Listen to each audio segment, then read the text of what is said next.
পেয়ারাগুলো আরেকদিন বাইন্দা থেয়েছে কি সুন্দর সাদা সাদা হয়েছে। আজকে সব নামাবো, নামা সুন্দর করে মাখা খাবার। বাড়ির পেয়ারা মাখা খেতে ভালোই লাগবে। আজকে আবার পেয়ারা নামাচ্ছেন? হ্যাঁ, আজকে আবার মাখা খাবো। পেয়ারা নামাচ্ছেন কেন? মাখা খাবো গো, তাই খাবে তোমরা? হ্যাঁ। আচ্ছা, নামা মাখা খাবো। আস্তে আস্তে কাকা এর সাথে নামায়েন। হ্যাঁ, হ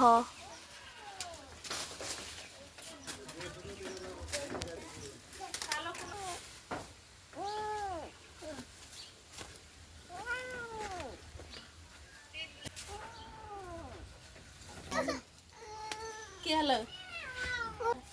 সেই সুন্দর হয়েছে পেয়ারা, বাইন্দাছে তো সুন্দর হয়েছে। আমি এই পেয়ারাগুলা মাখা খাবো, সাথে থেকে ভিডিওটা দেখবেন অবশ্যই।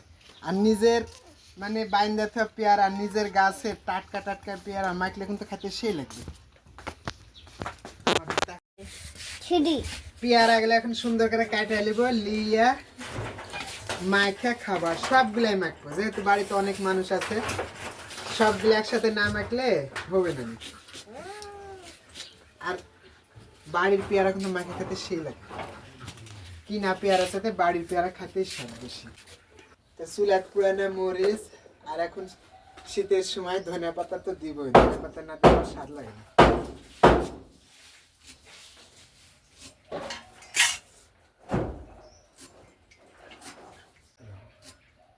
ধনিয়া পাতাগুলো সুন্দর করে কুচি কুচি করে কাটা লেছি। এখন লবণ দিয়া চুলাত পুরানো মরিচ গুলা সুন্দর করে ডলে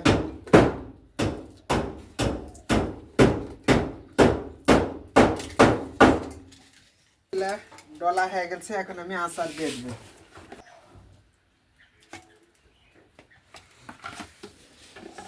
আচার গুলা দিয়ে সুন্দর করে ডলে যে একটা সেন্ট বাড়াচ্ছে।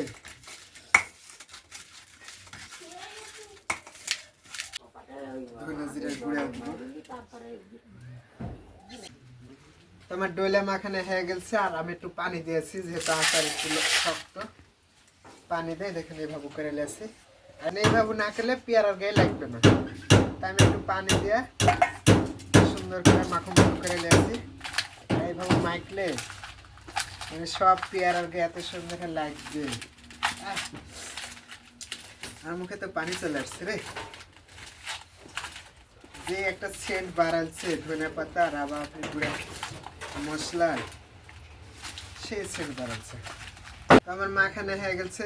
আমি এখন খাই কেমন স্বাদ হয়। বিসমিল্লাহ। সেই স্বাদ হয় একবারে মনের মতো।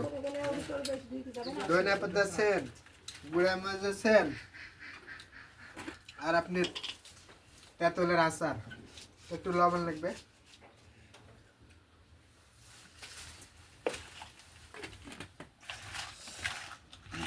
গালের ভিতর দিয়ে চাবালে গালে পানি ছেড়ে দিছে।